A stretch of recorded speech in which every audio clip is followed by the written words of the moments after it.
realistic first-person shooter set in Southeast Asia, built on the new Unreal Engine and giving us spectacular graphics. An extraction shooter that is going to shake up the likes of Tarkov. This is Grey Zone Warfare. You've been placed on an island located in Southeast Asia. The place is under international quarantine, and you embrace yourself in an immersive experience, journeying through the island that is infested with other players and AI enemies. Now, as my last competitor against Tarkov was considered to be a poor choice, but with this game, it's hard to complain. Not just my own opinion, but many others feel that Grey Zone is going to be the next biggest extraction shooter. I'm not saying that it will come out and be better than Tarkov right off the rip, but I have a feeling this game has the potential to be as big, or at least compete with Tarkov as the biggest extraction shooter.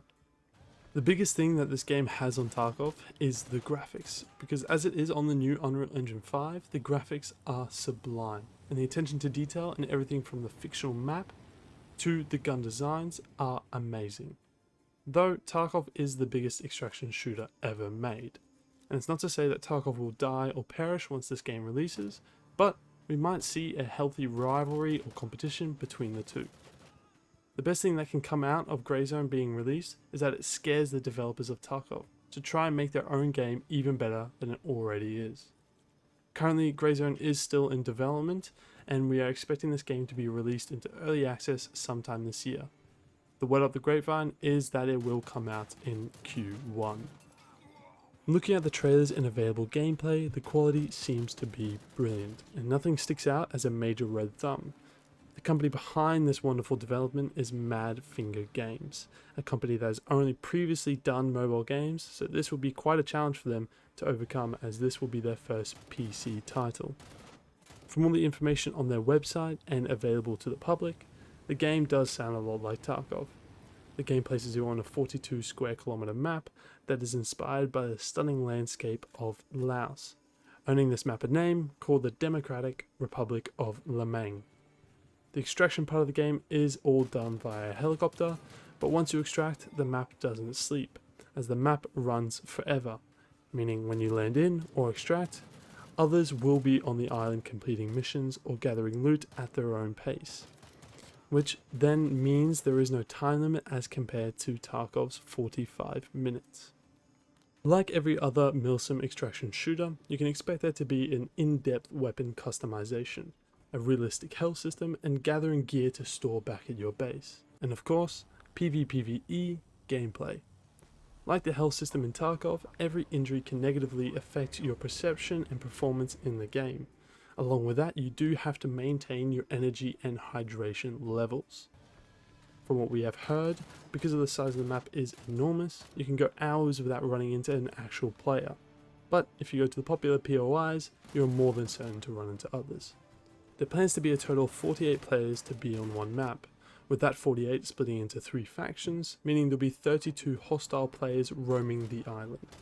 Another thing you will have to worry about is there plans to be over 1,000 AI spread across the map, which are split into their own kind of groups as well, that being factions, military, or even bandits. It would be nice to see how the gunfights go down, as if you are in a faction with 16 other players, you might be able to contact them via radio to ask them for your support or alert them about whereabouts of other factions. It'll be interesting to see how this all plays out, as it might create some very unique types of battles that you don't often see in extraction shooters. I still can't get over how the trailers look, from the foliage to the gunfights to even something as basic as the lighting. Now that is all thanks to the Unreal Engine 5 and the new Unreal Lumen engine. They have helped create this game as detailed as it is. But even though the Unreal Engine is to thank for all of this, without the team behind it, the game would be nothing. One thing I'm very interested to see is how the game will handle, because in the trailers and pre-alpha gameplay, you can just render in small portions of the map to make it run smoothly. But once the game is released, we'll find out whether or not rendering this huge map is going to be too difficult for your basic computers. Though that is why they did go with the Unreal Engine 5. The only other engine I think that could really make a game like this as stunning as it is Frostbite, as they are behind EA's biggest shooting titles, such as Battlefield or the Battlefront series, which are visually amazing. But at the moment, I think Unreal Engine 5 is definitely the way to go, as all of the newest features bring games to life.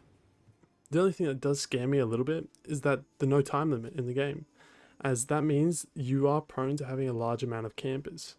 But even though that might be the case, games like Tarkov have a time limit and still have the problem of people camping at extraction sites. I'm curious to see how the extraction system works as well, because as we can tell, it is via helicopter, but are they in designated spots, or does there just need to be some requirements for the helicopter to land, such as an open field or a clear space on top of a building? The game has been wishlisted by over 42,000 people so far, meaning I'm definitely not the only one looking forward to this game. Anyway, if you're as excited as I am about this game, make sure to leave a like and subscribe, and I want to hear your thoughts on this game down below in the comment section. Thank you for watching, peace.